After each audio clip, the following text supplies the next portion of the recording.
for those of you who've not met me, my name is Michael. I'm one of the associates here. I work in children's ministry, and I have the privilege of being able to tell Bible stories to your children.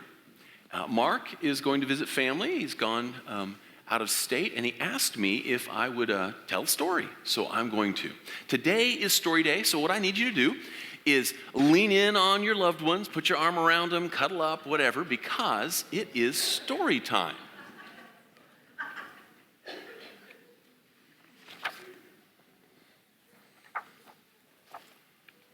This is a story about two farmers. They lived in a kingdom in which every week the hunters, the gatherers, and the farmers would bring their harvests together and lay them before the king's chef. And the king's chef and his assistants would cook for a full day in preparation for the feast. And on that day, the kingdom would gather, the king would be present, and they would have a most marvelous time. There were roast meats, vegetables of all kinds, breads, pastries, fruit, and berry pies. Oh, the pies were delectable.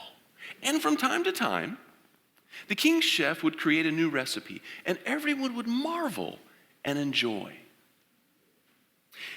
At the feast, there would be singing, dancing, children would run and play, and the older folks would talk of days gone by. It was truly a most memorable event. And each week after the feast, there were two farmers, and they would climb up into a wagon and travel home together, for their farms were near each other. When they arrived at the first farmer's home, they would exchange their goodbyes, and the second farmer would travel on in his wagon to his own home. The first farmer would always enter his home and pour himself a glass of water, have a seat on the front porch to watch the sunset.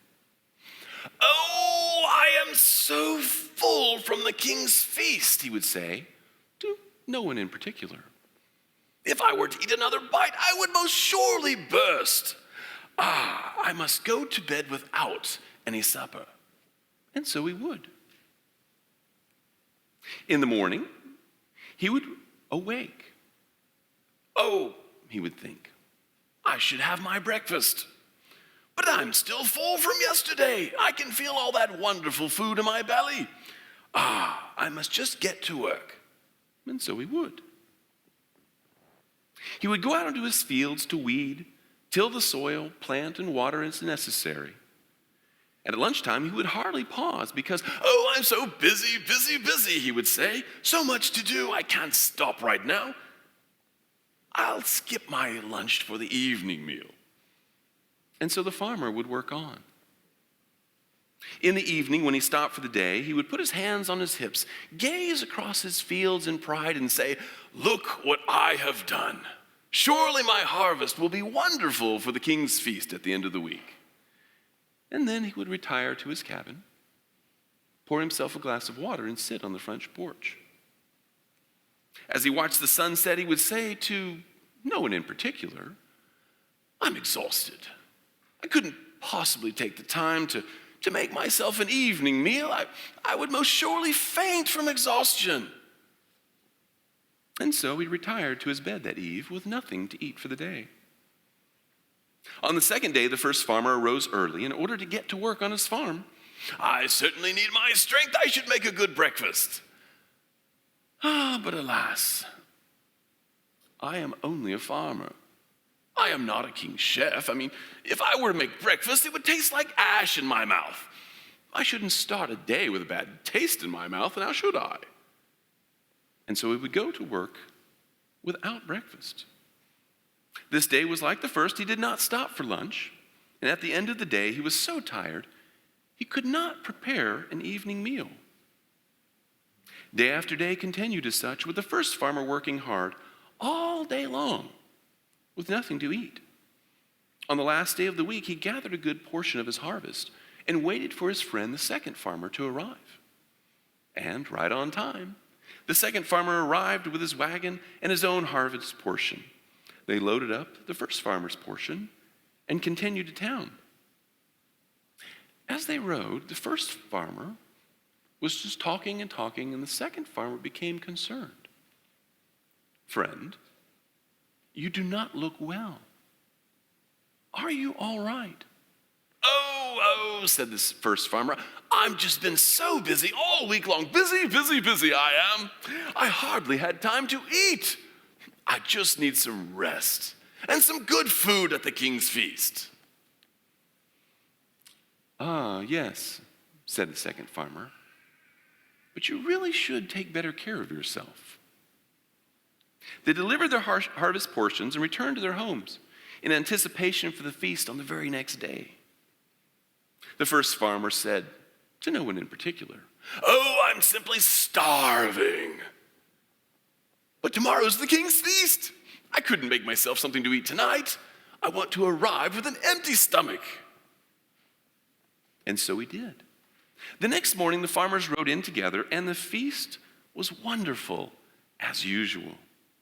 The king's chef had even created a new dish with wild game and berries that simply melted on your tongue. Oh, it was the cause for much conversation throughout the day. The first farmer ate his fill and sat and watched the dances, the singing, and the children playing, and he listened to the older folk talk of days gone by. But the second week was like the first. The farmer did not eat, but worked and worked and worked, since there was so much to do, and he was oh so busy, busy, busy. On the third day, he could hardly pull weeds at all. "I'll just leave them," he said. "I know which one are my crops and which are the weeds, and I'll just pick my crops at the end of the week and take that for my harvest portion. The king will forgive me for weeds in my garden." And that week, his harvest was not as great as the week before. The third week, the farmer would crawl into his fields, but he was too weak to pull weeds, and he was too weak to water.